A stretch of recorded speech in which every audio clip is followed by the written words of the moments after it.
Partimos del PAE general. El PAE es una estrategia del sector educativo para garantizar la equidad en el acceso a la educación. El PAE indígena no es algo diferente. En ese sentido, el objeto es el mismo.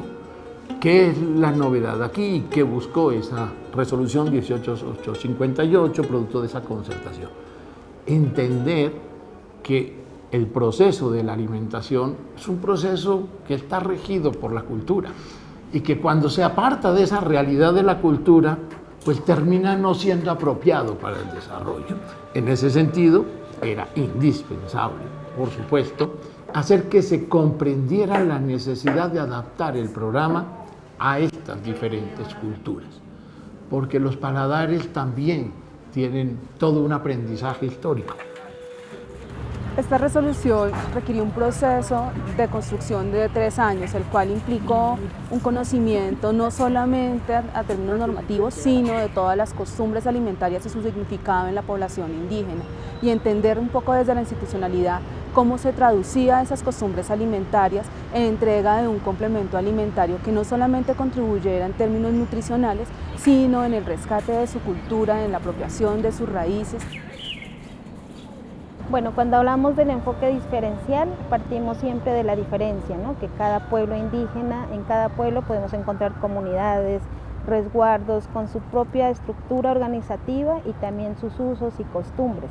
Dentro de sus usos y costumbres, pues hay una cultura propia relacionada con su forma, digamos, de vestir, su forma de vivir, su forma de cultivar, de alimentarse. Un gran logro que se tiene es a través de la construcción de los planes alimentarios indígenas propios, que ha contribuido a enriquecer estas costumbres y este complemento alimentario. Esto pues obviamente ha ayudado también a potenciar economías a nivel familiar, a nivel comunitario, a rescatar también semillas propias en el territorio que han podido involucrar también en la elaboración de estos complementos alimentarios, han podido también criar e incluir como autoconsumo especies como cuy, como trucha, como el mismo chivo, y esto ha ayudado a generar obviamente una sostenibilidad en sus economías. Uno de los temas más importantes en el PAE indígena siempre ha sido el poder reconocer todas las costumbres, la cultura y sus tradiciones ancestrales frente a la preparación y consumo de los alimentos. Entonces, desde la unidad y en un trabajo que se viene articulando con el INVIMA y el Ministerio de Salud y la Protección Social, se han reconocido estos métodos tradicionales de conservación de alimentos como son el ahumado, el secado, el salado, la utilización de madera. Cuando hablamos del PAE indígena, hablamos de un PAE que es diferente a cualquier otro PAE. Esto se debe a sus condiciones de ubicación geográfica, condiciones de accesibilidad, condiciones de disponibilidad de servicios públicos. Entonces, la operación de este PAE indígena lo convierte en todo un reto para su ejecución en territorio. Desde la unidad de alimentación escolar siempre hemos tenido un enfoque de prevención hacia el riesgo, el poder identificar puntos críticos de control para poder mitigar la ocurrencia de cualquier riesgo en todas las etapas de operación del PAE. Es aquí en este punto precisamente donde los equipos PAE de las entidades territoriales deben acompañar y fortalecer esa tarea en territorio, obviamente sin desconocer toda la parte cultural y tradicional y la cosmovisión de los pueblos indígenas.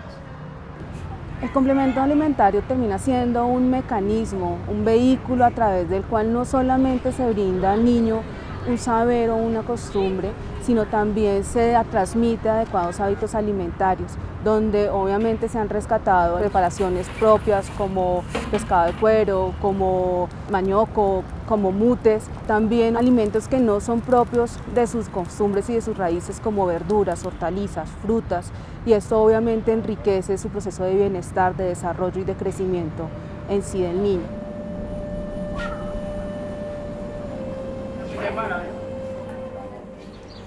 Por otra parte, las entidades territoriales tienen miedo a veces a los cambios. ¿Cómo logro conciliar el que eso sea apropiado a su cultura, pero eso no elimine el balance nutricional del niño? Entonces, lograr esa conversación, lograr entender que esto es una construcción conjunta y que no es simplemente quién saca ventaja o cómo resultan otros intereses personales, no es fácil. Eso, construir sociedad, construir capacidad de hacer equipo, no es fácil. Y en ese sentido se ha avanzado muy seriamente. Hay unos ejemplos muy buenos que los pueden ver las evidencias de este estudio que con ayuda del Banco Mundial se ha realizado, cómo hay grandes avances en ser capaces de ajustar esos menús adaptados a su cultura, adaptados a sus gustos. Pero además no solo es adecuar el alimento, es ayudar a que estas comunidades hagan su autodesarrollo. Ellos mismos sean capaces de manejar su programa, sean ellos mismos quienes lo administren, porque eso nos permite que cada vez más el recurso se quede allá, ayude al desarrollo local, genere el empleo ahí mismo e integre la sociedad y la comunidad. Ese es el sentido del PAE. Por eso, la nueva normatividad nuestra, entendiendo esto, hace mucho más flexible los menús, los deja de competencia absoluta territorial y lo único que no se puede mover son el balance nutricional y los mínimos requisitos del componente proteínico. El resto, adáptese. Se trata de aprender a convivir con la diferencia. Ojalá aprendamos a comunicarnos más y a adaptarnos más a los entornos. Asupayes kapamillan, moratemensem, henang mandam kabung besoy kontram. Henang miam, ¿no? Kabung besoy derad basetemung betraviam, henang miam as koren traba mochankas deskapamillan.